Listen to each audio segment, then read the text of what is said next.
Mon fils me traitait comme une servante dans ma propre maison. Il mangeait, je lavais les assiettes et je mangeais les restes. Alors je suis parti, j'ai vendu tout ce que je leur avais donné et j'ai pris tout l'argent. Avant, j'appelais ça ma maison, mais pour eux, je n'étais que la femme qui préparait leur repas, qui frottait leurs assiettes et qui mangeait ce qu'il restait dans leurs plats. Ils riaient dans la salle à manger pendant que je restais debout à côté de l'évier, grattant leur reste à la poubelle.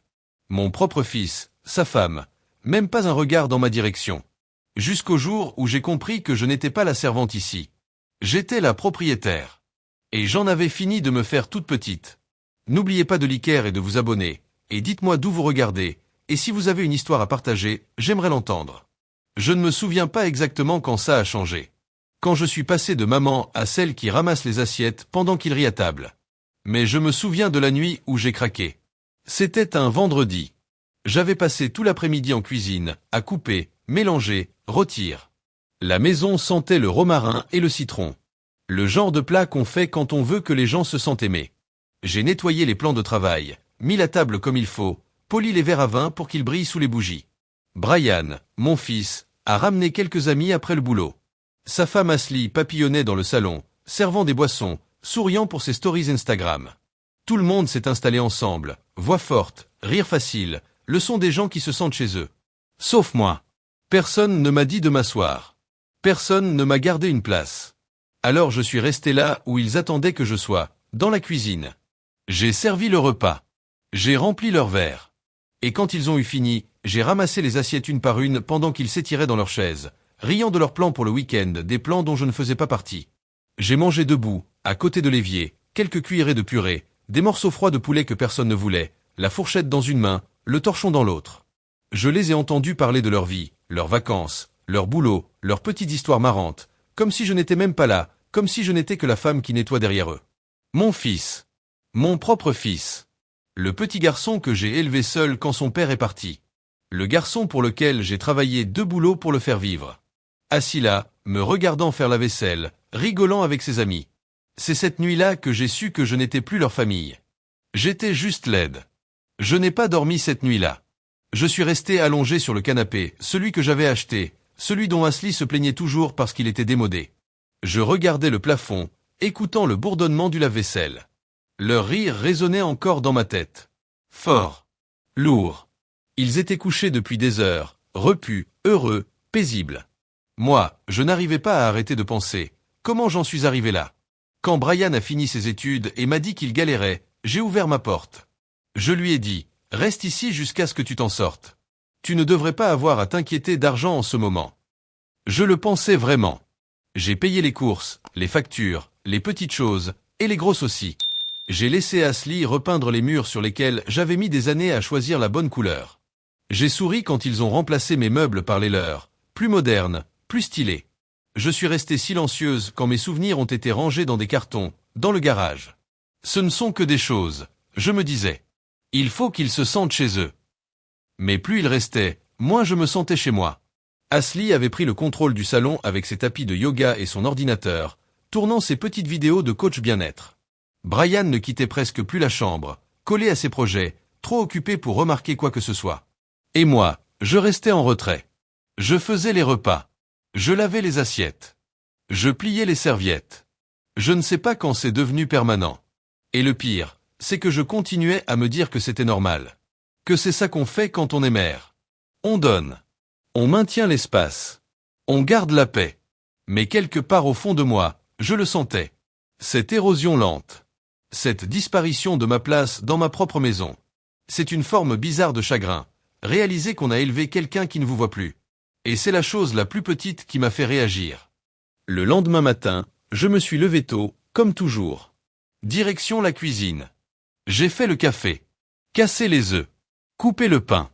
La même routine. Ashley est entrée pendant que j'étais debout devant la cuisinière, faisant défiler son téléphone, écoutant à moitié un de ses podcasts de développement personnel.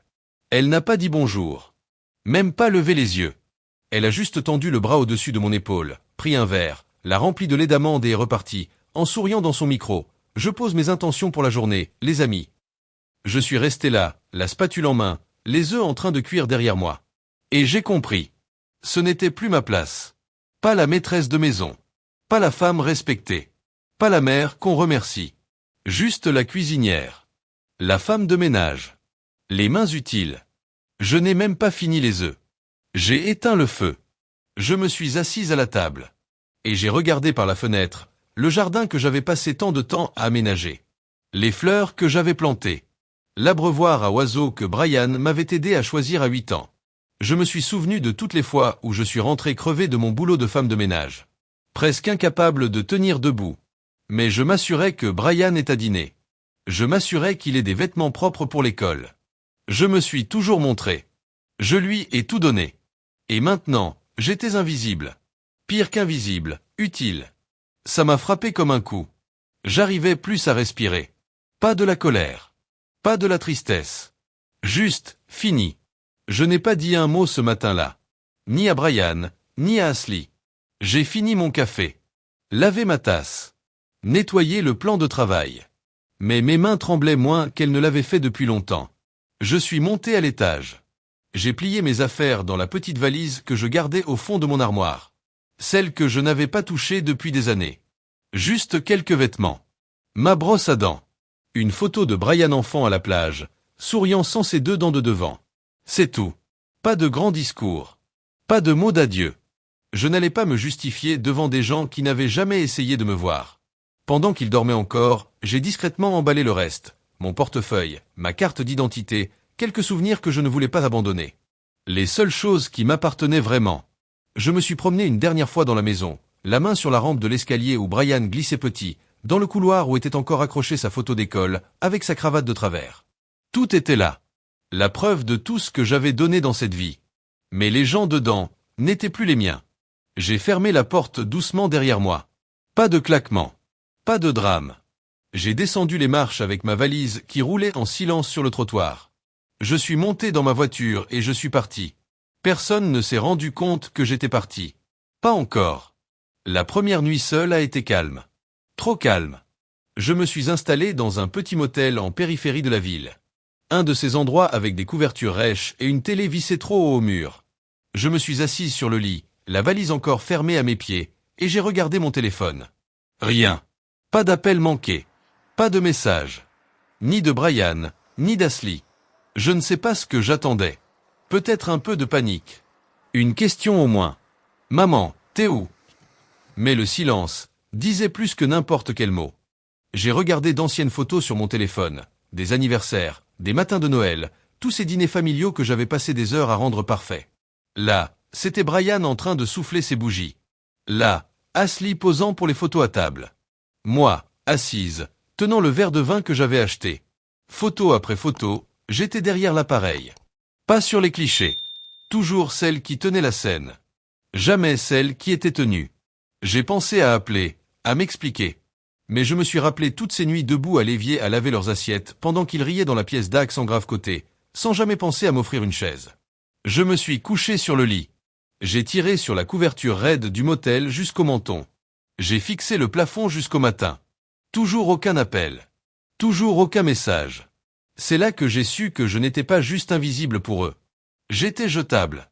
La chambre du motel sentait l'eau de Javel et les vieilles cigarettes, même si le panneau sur la porte disait interdiction de fumer. La couverture était fine, rêche, du genre qui ne réchauffe jamais vraiment. Il y avait un micro-ondes dans un coin, une chaise en plastique près de la fenêtre, une télé accrochée trop haut, qui passait toujours des pubs nocturnes. Je suis resté assise au bord du lit, fixant mon téléphone. Pas d'appel. Pas de message. Je rafraîchissais l'écran encore et encore, espérant voir s'afficher le nom de Brian. Une question. N'importe laquelle. Maman, t'es où?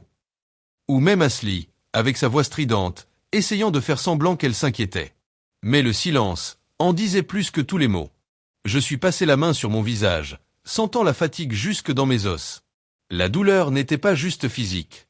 C'était le poids de comprendre à quel point il leur était facile de vivre sans moi. Après tout ce que j'avais fait. Les repas, les factures, le soin. Toutes ces années à leur faciliter la vie. À rendre leur vie possible. Je me suis recroquevillé sur la chaise moche près de la fenêtre et j'ai regardé le parking dehors. Un couple se disputait près d'un minivan gris. Un homme chargeait des sacs dans le coffre d'une vieille voiture. La vie continuait. Des inconnus poursuivaient leur routine, pendant que la mienne semblait avoir été retournée de fond en comble. J'ai pensé à la maison.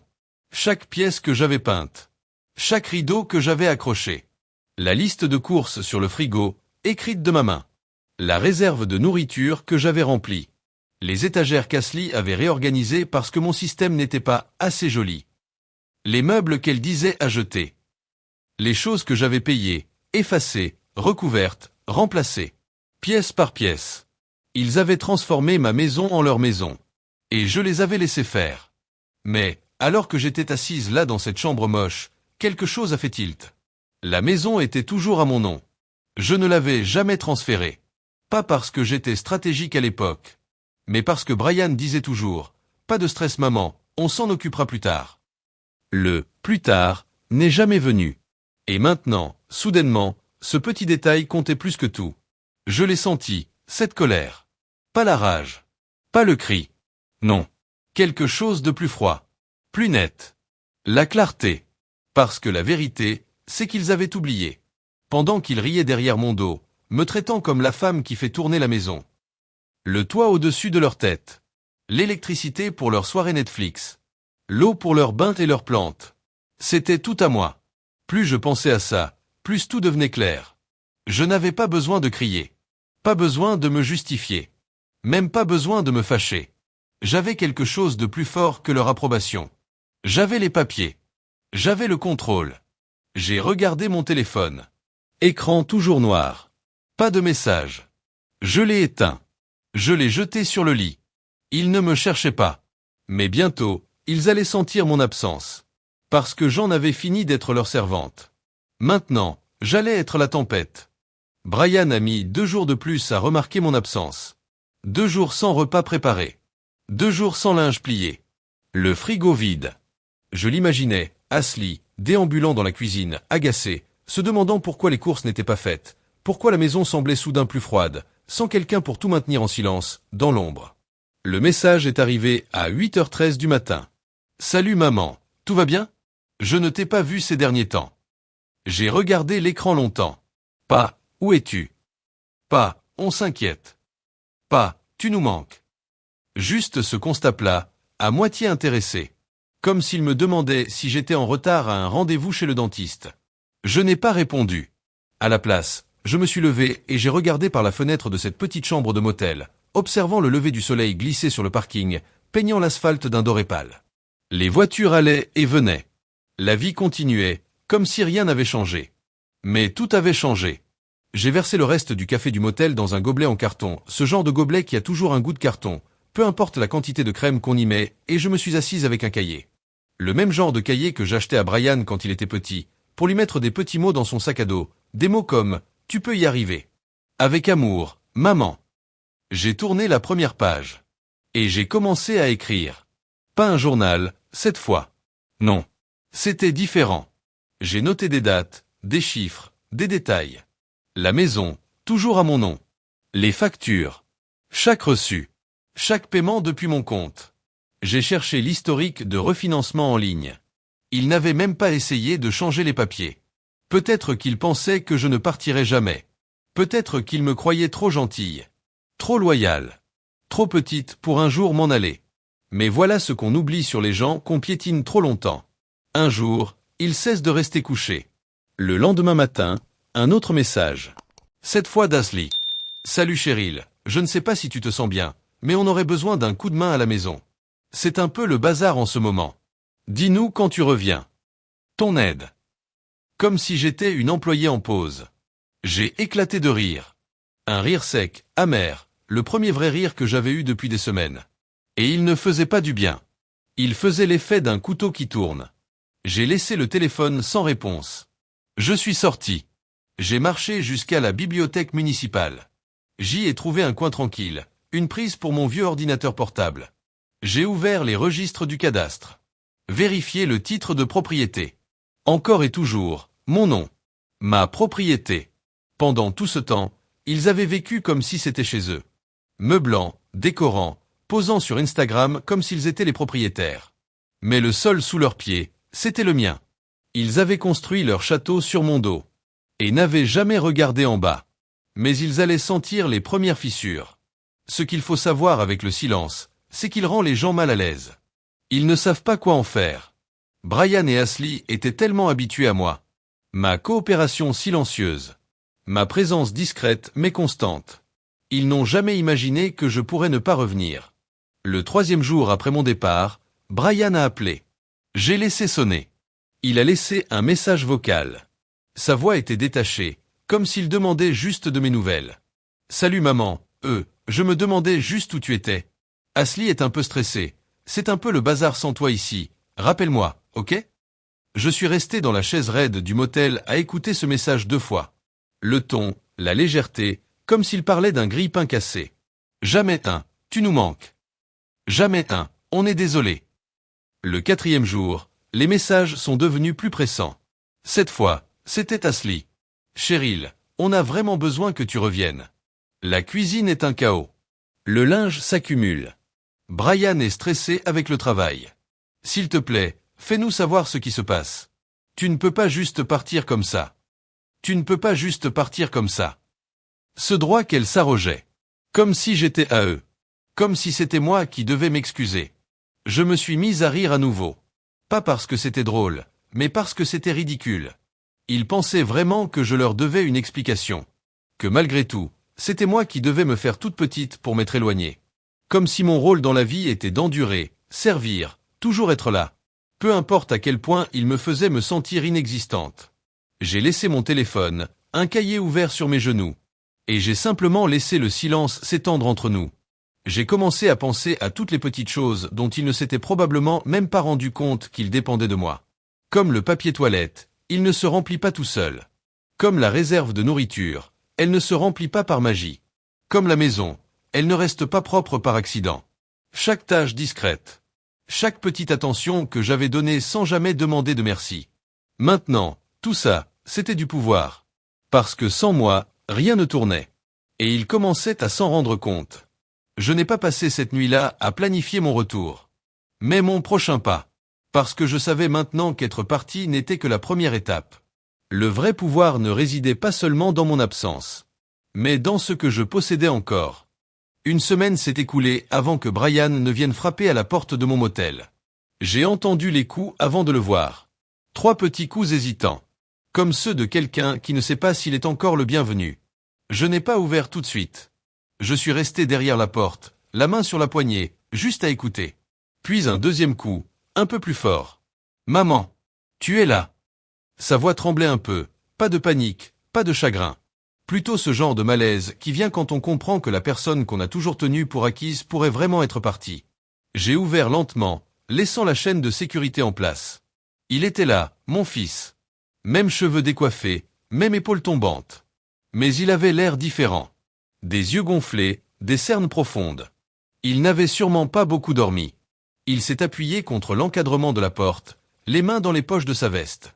Sa voix était plus douce. « Maman, qu'est-ce que tu fais ici? Pourquoi t'es là ?» Je n'ai pas répondu tout de suite. Je l'ai juste regardé. Regardé vraiment. Le garçon que j'avais élevé. L'homme qui s'était assis à ma table, me regardant gratter son assiette comme si je n'étais rien. Il s'est balancé d'un pied sur l'autre. Il s'est raclé la gorge. « Écoute, je comprends que tu sois fâché, d'accord? Mais tu ne peux pas juste t'éloigner comme ça de nous, de la famille. » Famille. Ce mot m'a frappé comme une gifle. Parce qu'ils ne s'en servaient que quand ils voulaient quelque chose. Quand je pliais leur linge, payais leurs factures, faisais leur dîner, là, j'étais famille. Mais quand je mangeais des restes debout dans la cuisine, ils ne me voyaient plus. Ils me traitaient comme un meuble. J'ai gardé la voix calme. Je ne me suis pas éloigné de la famille, Brian. Je me suis éloigné de ceux qui ont cessé de me voir comme une personne. Son visage s'est figé. Il a ouvert la bouche, comme pour répondre. Peut-être une excuse. Peut-être une justification. Mais rien n'est sorti. Juste un silence embarrassé, pesant. Je n'ai pas ouvert plus la porte. Je ne l'ai pas invité à entrer. Tu devrais partir, ai-je dit. Et j'ai fermé la porte doucement. Le clic du verrou sonnait plus fort que n'importe quel cri. Brian n'est pas revenu le lendemain. Ni Ashley. Mais les messages, eux, continuaient. De plus en plus courts. De moins en moins polis. Il faut qu'on parle. Tu peux pas continuer comme ça. C'est puéril, maman. Tu fais du mal à ceux qui t'aiment. T'aiment. Ils osaient encore utiliser ce mot. Comme si tout ce que j'avais reçu ces derniers mois, c'était de l'amour. Comme si l'amour, c'était ce que j'avais ressenti en lavant leurs assiettes. En attendant une chaise qu'on ne m'avait jamais offerte. Je suis resté assise au petit bureau du motel, le téléphone vibrant toutes les heures. Et je n'ai répondu à aucun message. À la place, j'ai rouvert mon cahier. Et cette fois, je ne notais pas que des chiffres. Je dessinais un plan. J'ai appelé une avocate le lendemain matin. Pas par vengeance, mais pour récupérer ma vie. La femme au bout du fil était posée, professionnelle. Elle m'a écouté pendant que je racontais. Comment la maison était toujours à mon nom. Comment Brian et Ashley y vivaient sans rien payer. Elle m'a posé une question simple. Vous êtes prête à vendre? Je n'ai pas hésité. Oui. Je suis prête. Nous avons fixé la première visite de la maison cette même semaine. Pour la première fois depuis longtemps, j'ai senti que je respirais librement. Je ne criais pas. Je ne suppliais pas. Je ne demandais pas qu'on me voie. Je faisais ce qu'il n'aurait jamais imaginé que je ferais. Je reprenais ma place. L'avocate était claire. Il n'avait aucune protection. Aucun acte signé. Aucune part légale. Ils n'avaient jamais cru qu'ils en auraient besoin. Ils ne pensaient pas que je partirais. Ils ne pensaient pas que je me défendrais. Mais c'est l'erreur que les gens font avec les femmes comme moi. On donne tellement, qu'ils oublient qu'on peut aussi reprendre. La lettre est partie un mardi. En courrier recommandé. Accusé de réception obligatoire. Je me suis assise à la petite table du motel, tournant ma cuillère dans mon thé, fixant l'horloge. À midi, le courrier arriverait chez eux. Notification officielle. La maison allait être vendue. 30 jours. Pas de délai. Pas de renégociation. Plus de moi tenant les murs debout en silence pendant qu'ils vivaient leur vie comme si elle était acquise. Je les ai imaginés recevant la lettre. Ashley, ouvrant l'enveloppe avec ses ongles manucurés, sans se douter des mots qu'elle allait lire.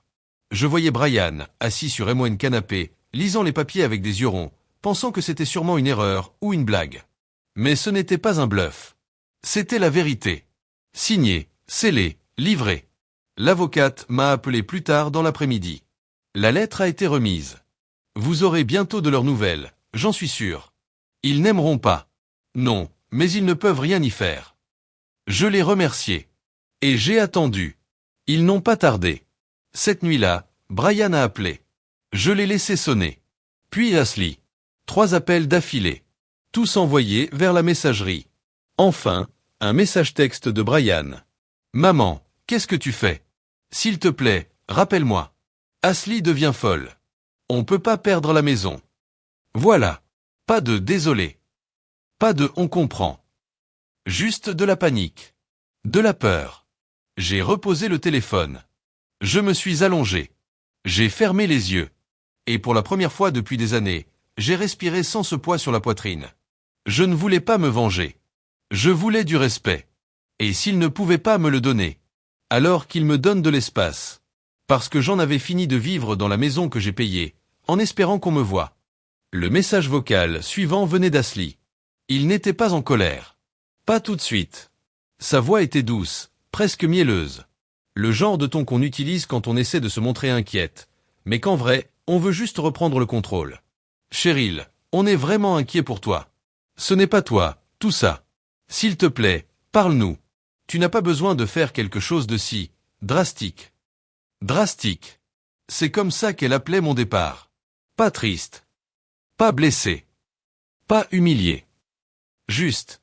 Drastique. Comme si c'était moi le problème. Comme si j'étais folle. La culpabilité s'est glissée ensuite, discrète, déguisée. Tu sais que Brian a beaucoup de choses à gérer en ce moment. Son travail est stressant. Je fais tout mon possible pour que tout tienne à la maison. On te manque vraiment. On te manque. Moi, la femme à qui il parlait à peine pendant les repas. Celle qui mangeait debout dans la cuisine pendant qu'il trinquait au champagne. Je n'ai pas répondu. Alors le ton a changé. Un autre message, cette fois plus sec. Moins gentil. Franchement, ce que tu fais, c'est un peu injuste. Brian n'a pas besoin de ce stress-là. On essaie de tout arranger, mais disparaître et nous couper comme ça, c'est pas normal. Je me suis assise au bord du lit du motel. La lumière du matin se glissait lentement sur la moquette décolorée. Injuste. C'est le mot qu'elle a choisi. Injuste. Pour eux. Pas un mot sur ce que moi, j'avais enduré. Toutes ces années à donner, À servir, à me taire. J'ai reposé le téléphone. Le cahier était encore sur mes genoux. Je sentais en moi revenir l'ancien réflexe, celui d'expliquer, de justifier, d'adoucir. Mais je ne l'ai pas fait. Parce que la culpabilité, quand elle vient de ce genre de gens, elle ne fonctionne que si on la laisse entrer. Et moi, je ne la laissais plus entrer. À la fin de la 2e semaine, leur ton avait complètement changé. La douceur avait disparu. L'inquiétude avait été remplacée par de la frustration. Ashley ne laissait plus de messages. Brian a repris le relais. « Maman, il faut qu'on parle. C'est sérieux. Tu peux pas fuir comme ça. Tu n'es pas en train de réfléchir clairement. » Pas en train de réfléchir clairement. J'ai laissé ces mots se poser dans ma poitrine comme des pierres. C'est fou comme les gens commencent à douter de votre santé mentale. Dès que vous arrêtez de jouer le rôle qu'ils vous ont imposé. Dès que vous cessez de dire oui. De sourire à travers le mépris. Mais ce qu'ils ne voyaient pas, ce qu'ils n'avaient jamais pris la peine de voir, c'est que je n'avais jamais été aussi lucide. Et plus ils appelaient, plus ils s'énervaient. Plus c'était clair. Ce n'était pas pour moi qu'ils étaient inquiets. C'était pour leur confort. Pour leur argent. J'ai commencé à entendre des murmures. Des voisins. Des gens qui suivaient Ashley sur les réseaux sociaux. Ces posts devenaient plus intenses. De longs textes sur le positif dans les moments difficiles. Sur attirer l'abondance. Je connaissais ce ton. Je l'avais déjà entendu. Des femmes qui essaient de faire semblant pendant que tout s'écroule derrière le rideau. Alors j'ai creusé. Tard le soir, avec mon vieux portable sur les genoux. J'ai fouillé les registres publics. Les historiques de crédit. Les demandes de prêt. Le business de coaching d'Ashley. C'était du vent. Pas de vrais clients. Juste des séances photos mises en scène et des citations copiées dans des livres qu'elle n'avait même pas lus. Le travail de Brian, il avait été licencié, il y a des mois. Pas d'annonce. Pas de mise à jour sur LinkedIn. Il restait là, à la maison, pendant que moi je payais encore les factures. Leur vie, construite sur mon dos, était une illusion. Et maintenant que je n'étais plus là pour la soutenir, les fissures devenaient visibles. Ils avaient passé tellement de temps à faire semblant que je ne comptais pas, qu'ils réalisaient maintenant que j'étais le seul pilier. Et moi, je n'étais plus là. Presque 3 semaines après mon départ, Brian est revenu frapper à la porte du motel. Cette fois, pas de petits coups timides. 3 coups secs. Le son de la frustration. Pas du souci. Je suis resté derrière la porte. « Maman, s'il te plaît, ouvre. Il faut qu'on parle. » Je n'ai pas répondu tout de suite. J'ai pris le temps de respirer profondément, la main sur la poignée. Quand j'ai ouvert, il était là. Plus maigre qu'avant. Les épaules affaissées. Les yeux creusés. Ses cheveux en bataille, comme s'il avait passé la nuit à se les frotter. Pas d'Ashley en vue. « Je peux entrer ?» demanda-t-il dans un murmure. Je me suis écarté. Il est entré, lentement, comme s'il ne savait plus comment tenir son propre corps. Il s'est assis au bord de la chaise, les mains entre les genoux, regardant le sol. Un long silence. Puis, il a parlé. Je suis pas venu demander quoi que ce soit. Je sais que je le mérite pas. Je suis resté debout. Il a expiré, tremblant. Je comprends pas comment j'ai pu laisser les choses aller si loin. J'ai croisé les bras, droite. Tu ne les as pas laissés aller comme ça, Brian. Tu les as choisis. Chaque fois que tu es resté silencieux. Chaque fois que tu as ri. Chaque fois que tu m'as vu supporter. Et que tu t'es dit que c'était mon rôle. Il a hoché la tête, les lèvres pincées, les larmes au bord des yeux. J'étais aveugle, murmura-t-il. Je ne l'ai pas laissé s'en sortir. Non. Tu n'étais pas aveugle. Tu ne voulais juste pas voir. Il s'est passé la main sur le visage, râpeux, fatigué. Ashley est partie. Elle est retournée vivre chez ses parents. Elle m'a dit que j'étais inutile. Qu'elle en avait fini. Je n'ai pas souri. Je n'ai pas dit « je te l'avais dit ». Je n'en avais pas besoin. Je pensais la protéger, ajouta-t-il en secouant la tête. Mais je me cachais derrière elle. Je la laissais faire le sale boulot, pour ne jamais avoir à me remettre en question. Je me suis assise face à lui, les mains calmes. Tu l'as laissé me traiter comme une femme de ménage, Brian. Comme si je n'étais qu'une présence utile. Jamais quelqu'un à respecter. Il m'a enfin regardé. Les yeux rouges. La voix brisée. Je suis désolé, maman. Les mots flottaient dans l'air, fragiles, vrais. Mais pas suffisants pour réparer des années. J'ai hoché la tête. Je te crois, ai-je dit doucement. Mais ça ne change pas ce qui s'est passé. Il m'a offert le plus petit sourire. Triste. Vrai. Je sais. Je ne te déteste pas, Brian, ai-je ajouté. Mais je m'aime plus que l'idée de ce qu'on était censé être. Ses épaules se sont encore affaissées. Comme si mes mots avaient plus de poids que tout ce que j'aurais pu crier. Est-ce que je pourrais faire partie de ta vie un jour? Je me suis levé. J'ai marché vers la porte. La main sur la poignée. Je ne sais pas, ai-je dit honnêtement. Mais si jamais il doit y avoir une place pour toi, ce ne sera pas une place automatique. Tu devras la mériter. J'ai ouvert la porte. Prends soin de toi. Il s'est levé lentement, a hoché la tête, et est sorti dans le couloir. J'ai fermé la porte derrière lui. Sans colère. Sans douleur. Simplement, en paix. La maison a été vendue 2 semaines plus tard. Le dossier s'est bouclé dans le calme. Sans cri. Sans surprise de dernière minute. L'endroit qui avait autrefois abrité chaque morceau de mon sacrifice. Chaque repas que j'avais préparé. Chaque facture que j'avais payée. Chaque larme que j'avais ravalée. N'était plus à moi. Et je ne suis pas retourné les voir faire leur carton. Je n'en avais pas besoin. Je savais déjà ce qu'il y avait dans ces boîtes. La vie qu'ils avaient construite sur mon dos. Les meubles que j'avais achetés. Les murs que j'avais peints. Le confort que j'avais fourni. Mais désormais, rien de tout cela ne leur appartenait. Je me suis installé dans un petit appartement de l'autre côté de la ville. Juste 2 pièces et un balcon qui prend le soleil du matin. Ce n'est pas grand. Ce n'est pas luxueux. Mais c'est à moi. Le tout premier achat que j'ai fait fut une table. Une table assez grande pour 2. Pas pour servir. Pas pour débarrasser. Pas pour attendre debout dans la cuisine. Juste pour moi. Pour m'asseoir. Pour manger un repas chaud, dans mon assiette, dans mon espace. J'ai recommencé à écrire. Page après page, cahier après cahier. Pas à propos d'eux. Mais à propos de moi. De la femme que j'avais oubliée. De celle que j'avais toujours été. En dessous des années passées à donner, donner, donner. Jusqu'à ce qu'il ne me reste plus rien. Brian n'a pas rappelé. Pas encore. Et s'il le fait un jour, je ne sais pas si je répondrai. Parce que je ne suis plus debout à la porte, à attendre. Je ne suis plus assise au bord de la table, à espérer une chaise. Je ne ravale plus ma voix juste pour garder la paix. Je suis ici. Entière. Debout. Et si j'ai appris une chose, c'est que parfois, le geste le plus radical qu'une femme puisse faire, c'est d'arrêter de mendier une place à la table de quelqu'un d'autre, et de construire la sienne.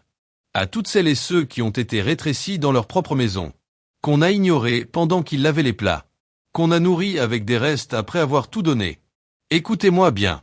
Vous ne devez à personne votre silence. Vous ne devez à personne votre effondrement. Vous avez le droit de vous choisir. Et quand vous le faites, ce n'est pas une défaite. C'est une victoire. Une victoire que ceux qui ont toujours pris ne comprendront jamais. Merci d'avoir écouté mon histoire.